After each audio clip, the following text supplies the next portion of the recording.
안녕하세요. 제가 어제 라디오 코리아 라이브에서 물을 먹는 거에 대해서 이야기를 했는데 거기서 시청자분께서 질문이 있으셔서 오늘 거기에 대해서 간단히 답해 보겠습니다. 앞으로 제가 종종 짧게 여러분들이 어떤 질문이 있으시면 생방송에서는 실시간으로 하고요.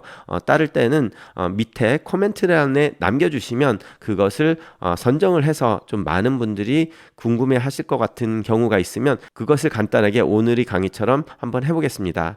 그리고 어떤 분이 댓글을 달았는데 그게 자신도 궁금하다 하면은 그분의 이야기를 똑같이 쓰시지 마시고 그냥 그분한테 덤스업을 해주시면 그 좋아요가 많이 눌러진 코멘트가 많은 사람들이 궁금해하고 있구나 라고 생각을 하고 거기에 대한 강의를 좀 더 해보려고 하겠습니다.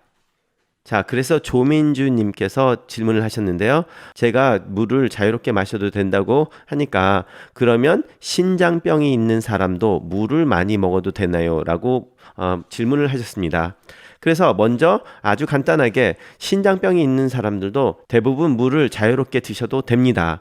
자, 그런데 신장병이 아주 안 좋아서 5기 아니면 4기 후반을 달리고 있다고 하면 물을 먹는데 좀 조심을 하셔야 됩니다. 또는 신장병이 있으면서 울혈성 심부전이 있으면 물을 먹는 게 대해서 사람마다 약간 다를 수가 있으니까 그거는 각각의 보시는 의사분과 이야기를 좀 하셔야 됩니다.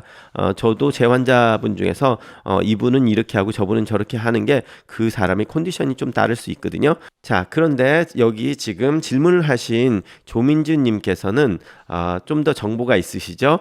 크리아티닌 수치가 1.1이고 사구체 여과율이 작년에 90이었다고 하십니다. 자, 그런데 90이라고 하면 솔직히 정상이라고 할 수 있습니다. 그래서 90이 아니라 예를 들어서 50 정도가 된다고 하더라도 이 정도면 대부분 이 정도의 신장 여과율이 50 정도까지 있다고 하신 분들도 자유롭게 물을 드셔도 됩니다.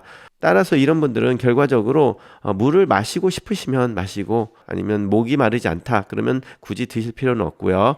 자, 그런데 유일하게 조심을 하셔야 될 분은 울혈성 심부전이 있으신 분들은 물을 좀 조심하셔서 드셔야 되는데 그런데 거기다가 신장에 부전증까지 많이 왔다. 이럴 때는 이야기가 좀 복잡해지기 때문에 반드시 의사와 상의를 하셔야 됩니다. 그리고 당뇨가 있으신 분은 솔직히 물 먹는 거와 전혀 상관이 없습니다. 당뇨는 탄수화물의 섭취를 조심해야 되고 물을 먹는 거는 자유자재로 하시면 되고요. 이분 같은 경우는 당화혈색소가 5.8이니까 특별히 약을 드실 필요는 없겠죠.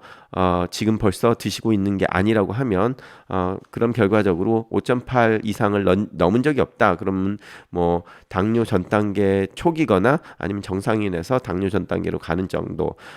지금 6.5가 넘어야 이제 당뇨라고 할 수 있고 6.5가 안 넘어도 순간 혈당이 200이 넘는다면 당뇨로 의심을 할 수는 있습니다. 하지만 그런 이야기가 없으셨으니까 그냥 보통 사람 건강한 그런 생활 습관을 하시면 되겠습니다. 감사합니다.